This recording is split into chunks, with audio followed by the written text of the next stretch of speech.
So, you look around the world today and it feels like conflicts are on the rise, right? Well, that's the very urgent question that brought a group of experts together for a high-stakes meeting in Nairobi, Kenya. Today, we're going to break down the really ambitious plan to completely rethink peacemaking and what it could mean for all of us. This right here was the stark warning from one of Kenya's top diplomats, Kor Singwe. He basically said that our old ways of making peace just aren't cutting it anymore. They're not keeping up with the kinds of complex challenges we're facing now. And that feeling, that sense of urgency, was really the engine behind this entire summit. It was a huge signal that it is time for a major upgrade to the world's peace toolkit. So what does a better toolkit for peace even look like? That's the billion-dollar question. And the discussions in Nairobi give us some fascinating, pretty ambitious answers. The goal here isn't just about managing crises as they pop up.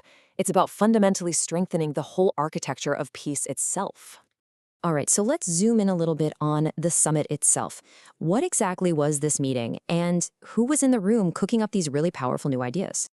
Okay, so this was officially called the Tripartite Mediation Workshop.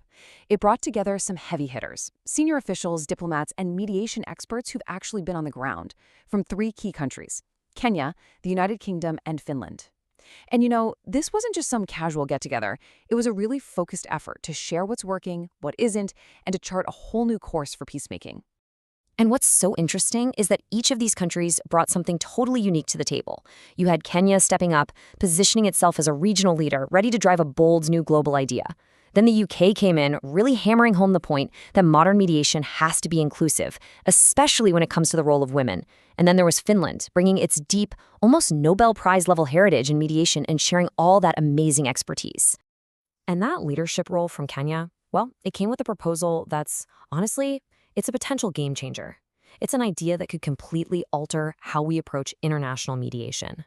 So here it is, the big idea: creating a brand new global body called the International Organization for Mediation, or IOMED. Now, to make that real for you, think of it like the World Health Organization, but for peace. A formal, dedicated institution whose entire job is to standardize, support, and deploy conflict mediation anywhere in the world. So what would this peace treaty really do? Well, the goal is to give mediation some actual institutional muscle. It would take it from these one-off, ad hoc efforts and turn it into a structured system with a shared playbook. You'd have a formal group of member states, and, this is absolutely crucial, you'd have predictable funding and a ready list of experts. So we're not always scrambling and starting from zero every time a crisis hits. But okay, let's be real for a second. This is a huge, powerful vision, but it's still very much in its early days. As of right now, there's no official draft of this treaty and no public timeline for when it might happen. It's a fantastic idea that now needs the hard, slow work of diplomacy to make it real. Now, beyond that one massive proposal, the workshop also dug into other really cutting-edge themes that are already changing how peace is made. Everything from new technology to a radical rethink of who even gets a seat at the table. When you talk about technology and peacemaking, it's a classic double-edged sword, isn't it? On the one hand, the potential is amazing. Digital platforms can bring way more people into the conversation, and data can help us see conflicts coming. But on the other hand, the digital divide can shut people out, and we've all seen how disinformation can just poison the well. The big takeaway here is that these are incredibly powerful tools, and they have to be used with extreme care.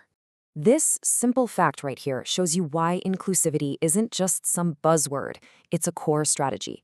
This finding, which is based on UN guidance, shows a direct line between getting women involved in peace talks and how long that peace actually lasts. So it's not just about being fair, it's about being effective. The agreements are just plain stronger when they reflect the whole society.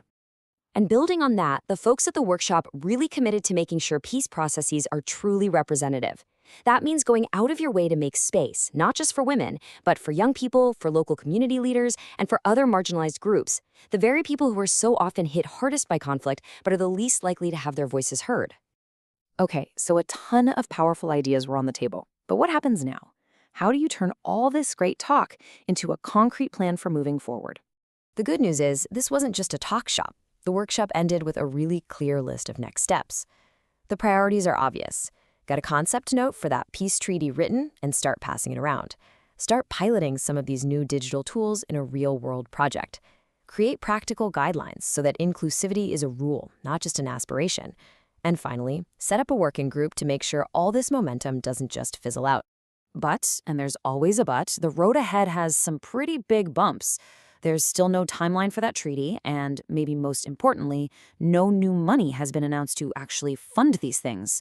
The partnership between Kenya, the UK, and Finland is still informal, and we're not totally sure how all this work is going to fit in with the big players like the African Union and the UN.